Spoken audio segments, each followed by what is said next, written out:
Desa Janapria, Dusun Perok Barat, Lombok Tengah. Selama berpuluh-puluh tahun hidup damai dan rukun. Belum pernah ada terjadi keributan mengerikan antara warga. Selama berpuluh-puluh tahun warga hidup tentram.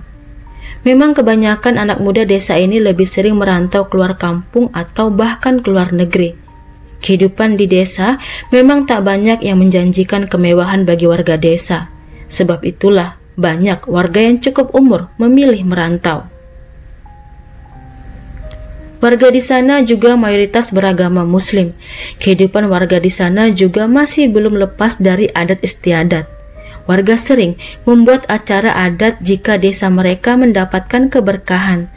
Seperti di bulan September 2022, warga desa tampak beramai-ramai menggelar acara syukuran lantaran jalan desa mereka yang sudah diperbaiki pemerintah daerah.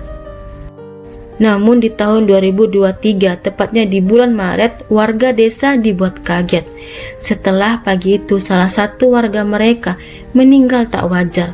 Seorang pemuda meninggal lantaran dibunuh tetangganya sendiri yang bahkan jarak rumah mereka hanya 50 meter saja. Sebenarnya korban saat itu tidak langsung meninggal. Korban sempat dibawa ke puskesmas Janapria oleh keluarga dan warga kampung. Namun ajal tetaplah takdir yang tidak bisa dihindari. Korban meninggal di puskesmas lantaran kehabisan darah. Pelaku pembunuhan tidak sulit untuk ditangkap oleh warga desa. Karena saat kejadian, abang korbanlah yang membukakan pintu dan mempersilahkan pelaku masuk. Bahkan saat itu abang korban sedang membuatkan kopi untuk pelaku, hingga kejadian naas itu pun berlaku. Di mana pagi itu, sesaat setelah abang korban pergi ke dapur hendak membuatkan kopi untuk pelaku, pelaku masuk ke kamar korban yang saat itu sedang lelap tertidur. Dan di saat itu, tanpa babibu, pelaku menyerang leher korban dengan sajam yang dia bawa dari rumahnya. Sawal sudah bertahun-tahun sakit, tubuhnya juga semakin kurus. Meskipun sudah berobat ke sana kemari, Sawal tak juga sehat seperti semula. Bahkan kondisi Sawal sepintas seperti ODGJ. Hal itu lantaran perawakan yang seperti linglung dan letoy. Kehidupan Sawal memang tidak begitu mudah. Sehari-harinya Sawal sering merasa jika dirinya mengalami pembulian oleh tetangganya. Entah memang demikian atau tetangganya itu hanya ingin bercanda atau bermain dengannya. Namun bagi Sawal, ia merasa jika dirinya sudah disepelekan dan menjadi barang olok-olokan tetangganya itu. Terlebih, ia merasa jika sakit yang dideritanya terjadi setelah ia habis bermain dengan tetangganya itu. Jadi, 6 tahun yang lalu Sawal berteman baik dengan tetangganya yang hanya berjarak 50 meter dari rumahnya. Tetangganya itu bernama Doni. Jarak usia Doni dan Sawal hampir 5 tahun. Layaknya pemuda kebanyakan, Sawal dan Doni pun terkadang bertemu kumpul-kumpul teman. Di suatu hari Doni membagikan minuman tua kepada Sawal. Saat itu semuanya masih baik-baik saja. Sawal juga saat itu dalam kondisi sehat bugar. Namun selang beberapa waktu, Sawal tiba-tiba jatuh sakit. Sakit Sawal bahkan hingga menahun. Meskipun sudah berobat kemana saja, Sawal tak juga sehat dan bugar seperti pemuda yang berusia 20 tahunan. Bahkan lantaran sakitnya itu, kondisi penampilan Sawal menjadi kurus. Perawakannya tampak kusam dan loyo, bahkan sepintas seperti ODGJ. Layaknya pemuda yang masih berusia 20 tahunan, kondisi yang dialaminya membuat Sawal frustasi. Kini, di usianya sudah 32 tahun, Sawal masih belum sembuh. Kondisi mental Sawal semakin berat setelah Doni yang sempat pergi ke Malaysia pulang kampung. Sejak itulah, Doni pun sering mengganggu dirinya. Hingga entah bagaimana, Sawal merasa penyakit yang ia rasakan itu semua karena ulah Doni. Hal itu lantaran seingat dirinya 6 tahun yang lalu, selepas dirinya meminum tuak dari Doni lah, ia merasa tubuhnya sakit.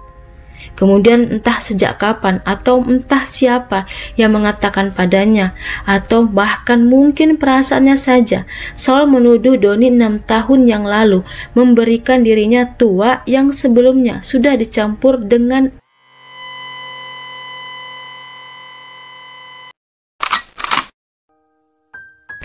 Di malam hari tanggal 14 Maret 2023, Syawal gelisah.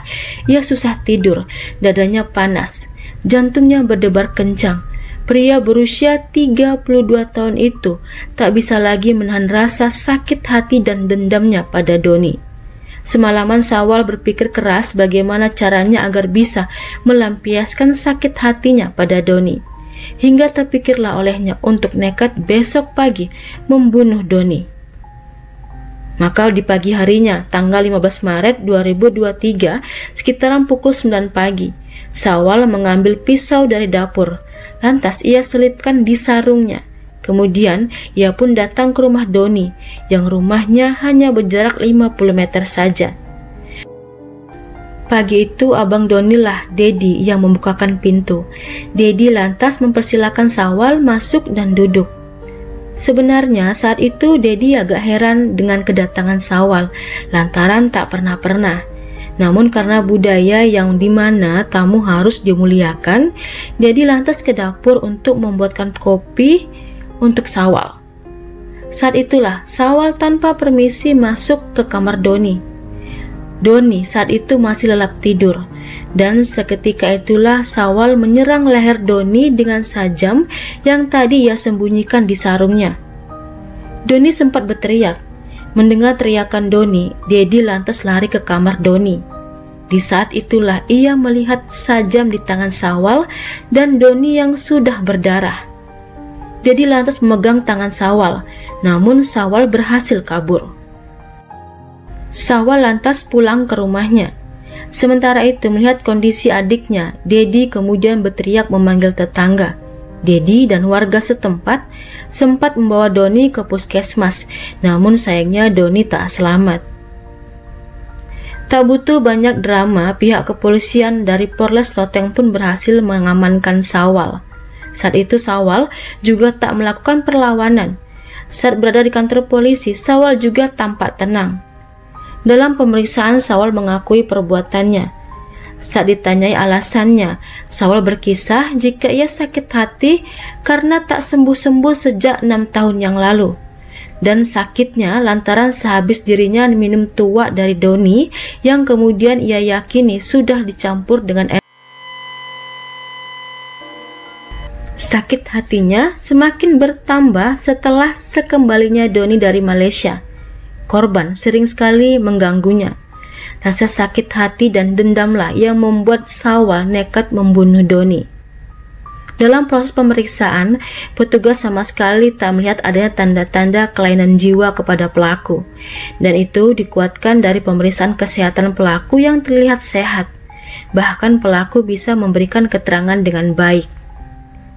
Atas perbuatannya, Syawal dipasalkan kasus 338 junto pasal 351, di mana itu merupakan dakwaan pembunuhan berencana, dengan ancaman maksimal hukuman mati. Hai semuanya, saya Yuni Rusli. Tentunya saya mengharapkan dukungannya agar channel ini bisa lebih berkembang. Karenanya, saya menunggu kritik dan sarannya.